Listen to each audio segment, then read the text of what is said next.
Apa kabar anak-anak? Bertemu lagi dengan Bapak Guru Christian Wahyu Lasuk.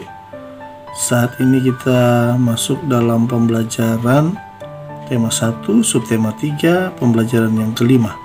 Siap untuk belajar anak-anak? Jangan lupa tetap jaga kesehatan dan belajar dari rumah didampingi dengan orang tua atau wali murid yang ada di rumah. Siap untuk belajar? Mari kita masuk dalam pembelajaran saat ini. Nah anak-anak, perhatikan gambar daur hidup katak berikut. Anak-anak, perlu anak-anak ketahui bahwa selain kupu-kupu, dalam pembelajaran sebelumnya yang telah kita pelajari, katak juga memiliki 4 tahapan daur hidup. Nah, bagaimana sih 4 tahapan daur hidup dari katak? Mari kita melihatnya. Ya, yang pertama mulai dari telur. Kemudian yang kedua adalah berudu. Yang ketiga adalah katak muda. Selanjutnya katak dewasa. Nah, demikianlah daur hidup yang selanjutnya. Katak dewasa pun menghasilkan telur kembali. Nah anak-anak, daur hidup katak dimulai dari telur. Telur berubah menjadi berudu. Berudu berubah menjadi katak muda yang memiliki ekor.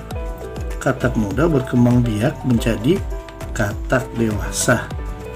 Anak-anak, tentu anak-anak pernah memperhatikan, mengamati dan melihat hewan katak. Nah, anak-anak telah mempelajari tentang pertumbuhan kupu-kupu dan katak. Anak-anak, ada orang yang berani untuk menyentuh kedua hewan tersebut. Tetapi ada juga orang yang tidak berani seperti pada gambar berikut. Nah, gambar berikut ini seorang anak perempuan takut terhadap hewan katak dan anak laki-laki pemberani terhadap hewan katak. Tetapi bisa saja anak perempuan ini pemberani terhadap hewan kupu-kupu. Sebaliknya, anak laki-laki tersebut tidak berani terhadap hewan kupu-kupu. Nah, anak-anak tentu beragam setiap anak-anak dalam memiliki keberanian dengan menghadapi berbeda binatang yang ada atau hewan yang ada di lingkungan kita. Anak-anak, saat ini kita akan melihat ternyata dalam perkembangbiakan dalam daur hidup hewan itu tidak hanya kupu-kupu, juga katak, tetapi daur hidup yang dimulai juga dari bertelur adalah hewan. Ayo, hewan apa ini? Siapa yang bisa jawab? Benar sekali, penyu. Nah, anak-anak perhatikan bahwa ternyata penyu juga dimulai dengan bertelur. Anak-anak, tentu proses perkembangbiakan dari hewan penyu juga beragam. Ada yang secara alam dia bertelur di alam bebas, tapi juga ada dalam penangkaran penyu.